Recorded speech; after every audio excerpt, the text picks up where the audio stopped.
J'ai entraîné l'équipe de France, donc à distance. Après, bon, c'est beaucoup d'ordi, hein. C'est pas moi avec mon cerveau, c'est moi assisté de l'ordi, donc c'est plus l'ordi et moi qui. Bon. Mais, donc Mais je peux faire des justement, trucs au c'est là où niveau. les gens ils viennent chercher une plus-value. Pour le coup, bah, ils retournent aussi chercher Ouais, de mais l'humain. je sais pas comment dire, je trouve pas très intelligent ce travail que je fais. Enfin, je te dis, je fais assistant de l'ordi en gros, quoi.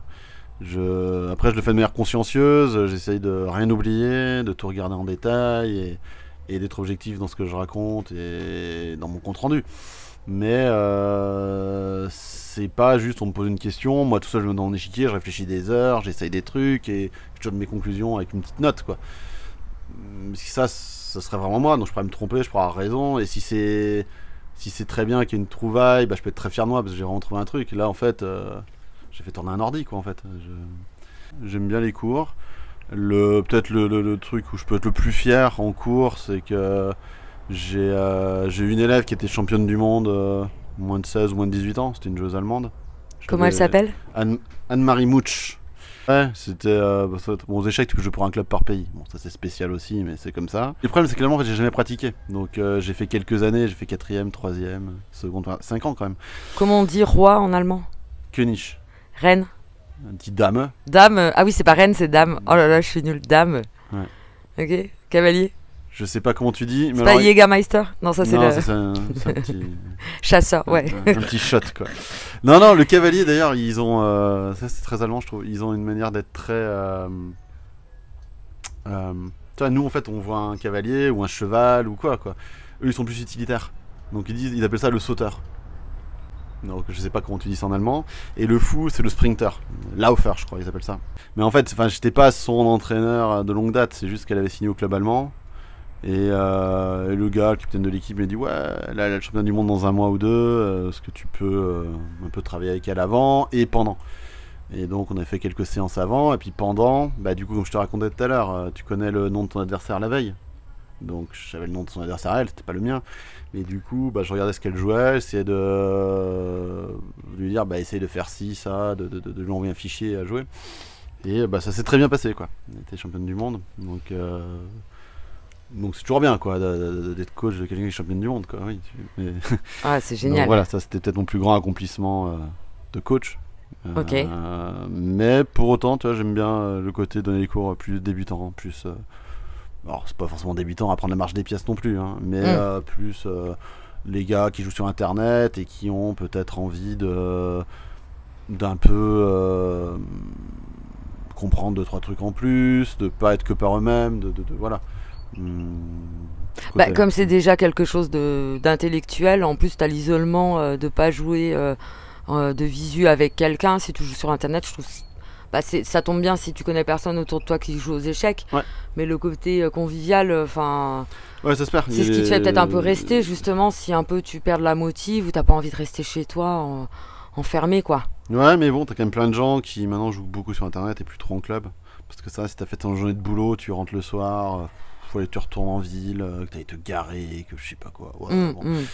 Et alors, c'est quand tu dis sur internet, il y a des applications spéciales. Ouais, il y en a deux principales, il y en a peut-être plus, hein, mais je veux dire, t'as chess.com, qui est le leader mondial, et il y a Lichess.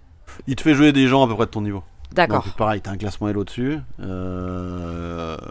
qui est pas tout à fait calculé comme le Elo réel, mais peu importe, ça te fait un. Ouais, ça te fait un ordre il te fait d'idée. un range de personnes qui va plus ou moins ton classement. Peut-être un peu plus, un peu moins, mais il va pas te faire jouer contre le mec le meilleur du site à te faire ratatiner ou contre les mecs trop nuls. Enfin, Mais avec Neil, on joue jamais contre des Français parce que c'est tout bête, mais on n'est pas sur le fuseau horaire. Ouais. Donc c'est beaucoup d'Américains ou de gens d'Amérique latine, Ouais. quoi. Non, après, bah, je peux aider comme je peux, hein.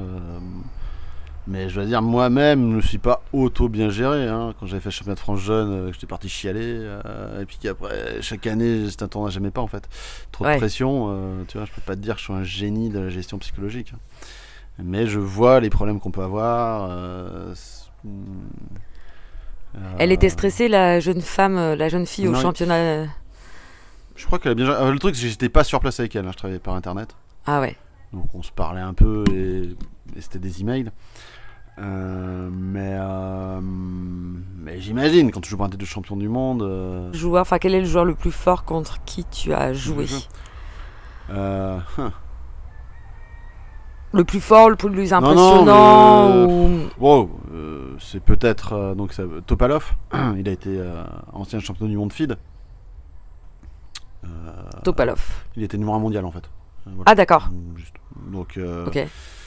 ouais, un mec qui était numéro 1 mondial, c'est pas mal. Alors au moment où je l'ai joué, il était peu le numéro 1 mondial, mais il devait être top 20 ou 25 au pire quoi. Donc ça doit être le plus fort contre qui j'ai joué. Ok, ça s'est passé comment? Là j'ai perdu, mais partie intéressante. Ça aurait pu presque, tu vois, que ça se passe mieux. C'est quoi une partie intéressante? Bon, j'ai pas été ridicule, ratatiné, voilà. T'as sauvé les... Non, mais c'était... Ouais. Voilà, c'était à Gibraltar. Donc c'était un fort tournoi à Gibraltar, qui a plus lieu maintenant, mais c'était peut-être le plus fort open au monde pendant de nombreuses années. Où t'avais certaines stars mondiales qui jouaient, et pas mal de grands maîtres lambda comme moi, ou un peu plus fort ou un peu moins fort, et puis des gens aussi, enfin un peu de tout quoi. Mais, Et t'as croisé des grosses stars des échecs? ah bah je les connais tous, ouais. Enfin après, Alors là, c'est un moment je les ai pas vus particulièrement, parce que je suis allé faire les Olympiades, des choses comme ça, donc... on mettrait qui dans le... Parce que moi je connais pas forcément Ouais. leur nom, hein. C'est qui les le plus... tout meilleur, bah Ouais. c'est Carlsen. Carlsen, Magnus Carlsen, donc numéro 1 mondial, multiple champion du monde, à toutes les cadences. Et peut-être le meilleur joueur de l'histoire tout court d'ailleurs. À ce point-là. Ouais, il rend fort. En fait, c'est toujours dur de comparer les périodes, mais juste lui, c'est assez impressionnant ce qu'il fait.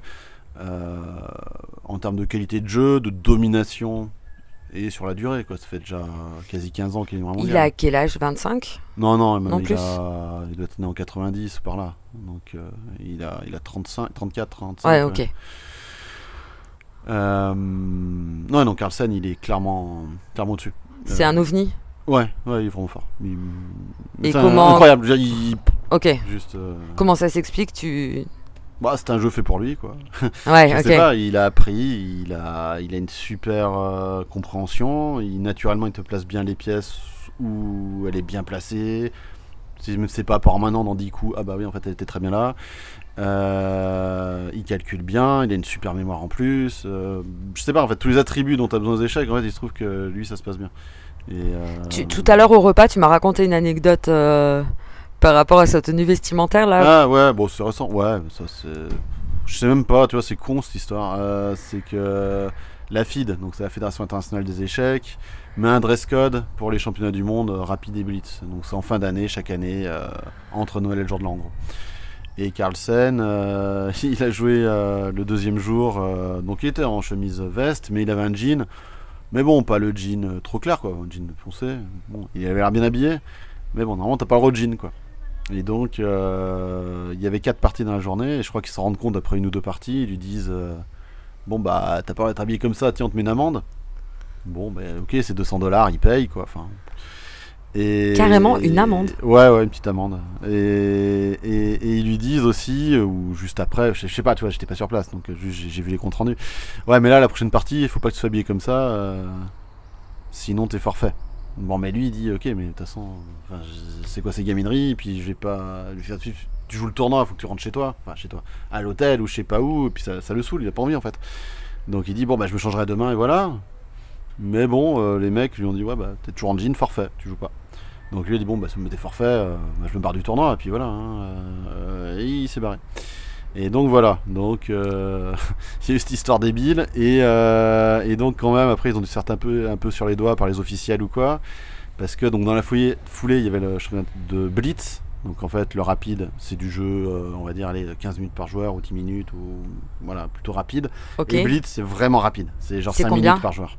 L'angoisse. Ouais.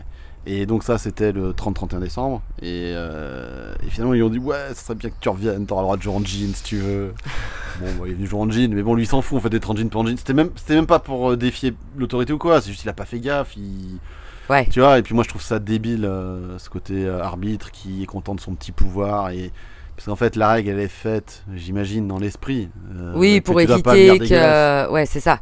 Tu vas pas venir Mais c'est pas pour être en pointilliste, en haillon pointilleux. ou Ouais. sans tête douchée ou tu vois, enfin c'est plutôt ça la règle. Mais après La règle et l'esprit de la règle. après on va te saouler, c'est joueur de sport mais t'as des Stan Smith ou je sais pas quoi. En fait c'est pas des chaussures de sport. C'est bon, bah oui, c'est des baskets, c'est pas un truc hyper habillé, mais ça va. C'est casual. Oui, non, tu voyais qu'il avait pas fait ça par Non, pas provocation du tout. pour perturber le jeu, Et quoi. puis ça perturbe rien en fait, enfin, c'est bon. Donc bref, donc juste histoire débile. Voilà, mais les échecs très souvent, quand on en entendra parler, ça sera pour des gamineries comme ça, un mec qui a triché, un mec qui a fait... Enfin, en fait, ouais. Quel est le joueur que tu admires le plus? Bon, moi c'était Kasparov, c'était le numéro 1 mondial, et il avait un charisme, une aura, un machin, et il avait vraiment un style de jeu très très offensif, c'était des belles parties. Et il Et était là son pour visage écraser, quoi. était tellement expressif. Ah, il faisait peur, hein, il était... Et j'ai regardé la première partie qu'il a faite donc contre Carlsen. Ah, quand il était tout gamin Ouais. Carlsen, ouais. Et, En 2004 alors, ouais. ah, mais j'adore, tu sais, il a des expressions. Non mais tu vois, il vit le truc avec une intensité. Ah, mais il est là pour te tuer, hein, sur l'échiquier. Ah ouais. Il était pas là pour plaisanter, ouais. Mais après, ça a l'air d'être un gars, enfin. Ouais, bon, maintenant, de toute façon, il a vieilli, Ouais. c'est sûrement assagi. Non, mais c'était un... Il était là pour te défoncer, quoi. Enfin, Ok. tu sentais la puissance du... Il était pas là pour plaisanter du tout, ouais. Bon, il te défonçait la gueule, quoi. C'était- non, mais c'était très agressif, il calculait très bien, et... Enfin, tu vois, c'était Ok. spectaculaire. D'accord. Parce que, en fait, t'as plusieurs styles de jeux aux échecs, et t'avais des trucs qui sont plus compliqués à comprendre. Alors, justement, Karpov, qui était son grand rival, c'était plus de la prophylaxie, empêcher l'autre un peu de jouer, subtil, c'est essayer de bien calculer aussi. Mais tu vois, c'était vraiment des petits coups, et tu dis, enfin, tu comprends rien à ce qu'il fait en fait. Tu comprends que c'est fort parce qu'il le fait, tu sais pas trop pourquoi, ah bah ça marche. Mais tu peux pas. Et Kasparov en fait c'était assez limpide quoi, il te prenait à la gorge, pim pam poum. Bah juste t'arrives pas à faire pareil, mais voilà, puis ça avait un côté spectaculaire, c'était un peu un feu d'artifice et donc en général les gens aiment bien. Tu vois, ce serait pareil si je prends le tennis, ça serait un joueur offensif qui te fait du service volé, qui prend le tac tac, et puis t'as l'autre qui te ramène toutes les balles, qui court partout, qui te ouais bah il gagne, mais tu vois c'est pas forcément le favori du public à jouer ses longs échanges et ses machins. C'est pas pour autant moins admirable ou peu importe, mais voilà. Mais créativité, c'est peut-être trouver des coups, des idées un peu inattendues, des manœuvres de pièces que t'attends pas, un trajet ou des choses comme ça. Mais Donc surprendre ouais, l'adversaire. voilà, il y a ce côté un peu surprise, mais j'imagine que de toute façon, la créativité, ça vient de que t'as vu beaucoup de parties en fait, t'as une grosse culture et que peut-être à un moment tu crées pas tellement mais que tu te souviens de quelque chose et que tu arrives à l'adapter à la situation actuelle. C'est peut-être pas conscient, t'es peut-être Ouais. pas là à te dire ah oui c'est une partie de Petrosian contre machin, mais Ok. juste tu l'as tellement intégré que ça te semble normal peut-être de ça ou l'idée va te popper. C'est une forme de réminiscence, ou ce on dirait aussi, j'ai lu parfois l'intuition. Ouais, mais c'est un peu ça. Mais je sais pas, tu vois. Enfin, après, Mm. c'est pas propre aux échecs cette histoire-là. C'est un débat de fond. Mais est-ce qu'on crée à partir de rien ou parce que t'as vu tellement de choses que Mm. tu as un truc quand même nouveau ouais, bon, de commencer petit, ça, Bon. oui, ok. Mais je pense, quelle que soit la discipline, en fait. Ouais. Je veux dire, ouais. On a dû te poser ces questions mille et une fois. Oh, j'en sais rien, écoute. En vrai, on est entre nous, tu vois. Il y aura 200 personnes qui vont voir cette vidéo, donc tu peux dire des trucs nuls, des trucs inédits. Non, mais c'est nul depuis le début ce que je dis, de toute façon. Tu vois, Bah je non. vais pas me forcer à Non dire mais je vais encore faire un c'est nul. montage de ouf, tu vas voir. Enfin, si tu veux être un peu bon, faut quand même travailler. Faut travailler ton calcul. Faut avoir une certaine culture, avoir vu des parties, voir comment les mecs ont joué, essayer de comprendre pourquoi, comment, pourquoi il a joué ce coup. ouais. Donc lire des parties commentées, c'est plutôt mieux en fait. Parce qu'un truc que juste les coups bruts comme ça, tu dis ouais bah il a fait ça, j'en sais rien. Mais si c'est expliqué que le mec il fait peut-être une biographie, il raconte ses parties, il dit ouais bah là je voulais faire ça parce que je voulais amener telle pièce ici, attaquer tel truc, j'ai changé ça parce que le fou il est pas très bon. Parce que... Et En bah fait- ça te fait rentrer des concepts en fait. Et dans une histoire des échecs, il y a vraiment, faut connaître l'histoire des échecs, enfin l'histoire. Ouais, mais après, comme je te dis, peut-être les- le jeu il change un peu. Moi j'ai peut-être une approche un peu de vieux parce que j'ai appris avec les livres. Mais que maintenant, en fait, peut-être même si tu sais plus grand chose, tu fais pas mal d'ordi et que et puis tu fais beaucoup de parties en ligne et machin, et par échec-erreur, tu vas comprendre. Tu vois, là, j'ai fait ça, ça n'avait pas marché, tiens, j'ai essayé autre chose et tu te corriges un D'accord. peu. J'en sais rien, je sais pas comment ils font maintenant. Peut-être t'as des nouveaux joueurs qui vont émerger comme ça. Mais moi de base, je dirais que oui, avoir une culture c'est important.